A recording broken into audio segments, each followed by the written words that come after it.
Well, in the last few minutes, the former Home Secretary has been speaking on Radio 4, first time she's spoken since she spectacularly was sacked from government last week. She said that the government's plan to send migrants to Rwanda is intellectually incoherent. Let's have a listen. That means she doesn't like it. I'm very surprised by the statement which has been put out by Downing Street and the Prime Minister on this, because on the one hand, the bill that the Prime Minister himself has put forward makes clear that they are disapplying elements of international law to a degree. On the face of the bill, the Secretary of State cannot confirm that the bill complies with international law. So on that basis, there would be a problem given the statement made by Downing Street. Secondly, it's not true. I would also say that the measures that I'm proposing do not breach international law. You say there it's is not a true what they're perfectly, saying. if I can just finish the point because it's quite important, the measures that I've proposed do not breach international law. There is a perfectly legitimate basis in international law for justifying the measures that I've put forward. Are you saying that they are lying when they say that the Rwandan government would not go ahead on the basis that you are recommending? What I'm saying is that there's an intellectual incoherence. Let's get Labour's response to this. Pat McFadden, we say good morning to him. Pat speaking on behalf of the Labour Party. He's Shadow Chancellor of the Duchy of Lancaster. Pat, you must be loving this. You must be loving all this infighting. They're so busy fighting each other, they've forgotten to fight you guys. Well, I'm not loving it, because who wants their government to be a shambles?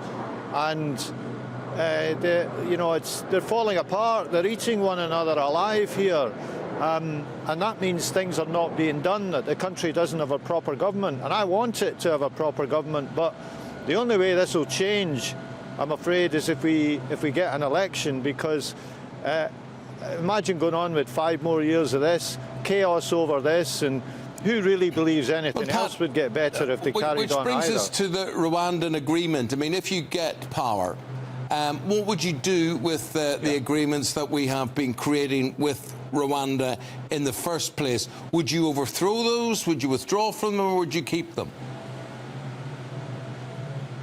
Well, they're not working. I mean, we've sent more Home Secretaries to Rwanda than we have asylum seekers, and we've spent £140 million and probably more. They're going to bring out more figures next year, but they won't tell us at the moment. So we spent a lot of money on this, and that money could have been used to go after the criminal gangs who are organising this activity in the first place. So the scheme isn't working. This is actually not the first bill on this. This is the third bill on this in 2 years, and it's likely to end up in the courts as well, because what the courts said about it a few weeks ago was you can't just declare that a country is safe.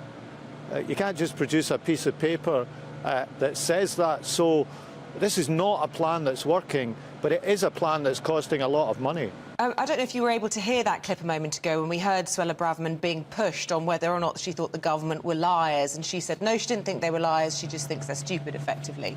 But it is incredibly hard to get any politician of any political colour to be completely honest about the situation. So I put it to you. The reason you are not enjoying this, you say it's because you take no pleasure in seeing an incompetent government. I say it's because you know you're going to have a real headache with this yourself when you're in power, and you may well have the same divisions within your own party. I mean, just the suggestion that you're making there about trying to tackle the criminal gangs, well, we know that the National Crime Agency have come out and said you can't do that without policies like Rwanda. This is absolutely wrought with problems, this issue.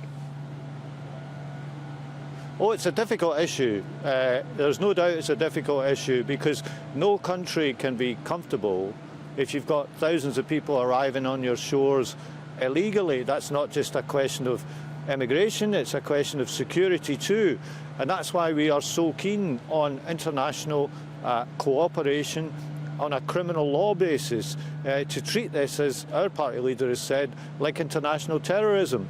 You've got to work across borders, you've got to be really tough on it. We've also got to do other things too, like tackle the huge backlog which has led to all these hotels, including in places like Wolverhampton, where my own constituency is, which is costing millions of pounds a day, and that's because the government isn't tackling the backlog. They're actually processing far fewer asylum claims per week or month than was the case when we were in power. So they've got bad at dealing with the problem and bad at stopping the problem.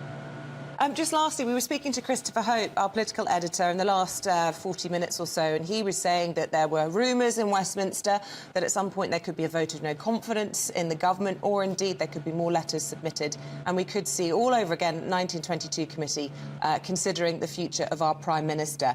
I've read a statistic that if we get another Conservative Prime Minister, following on from Rishi Sunak, it will be more, just in this recent period, 6 Prime Ministers in a short period for the Conservatives, than have ever been in power as Labour. There's only ever been 6 Labour Prime Ministers. A shocking statistic. Well, I'm hoping to change that statistic sometime next year, but what you're saying points out the chaos. I mean, aren't we almost fed up, more than almost, fed up with these terms, the 1922 committee, the letters going in, the whole rigmarole again, the Tory party thinking that a new leader will solve its problems.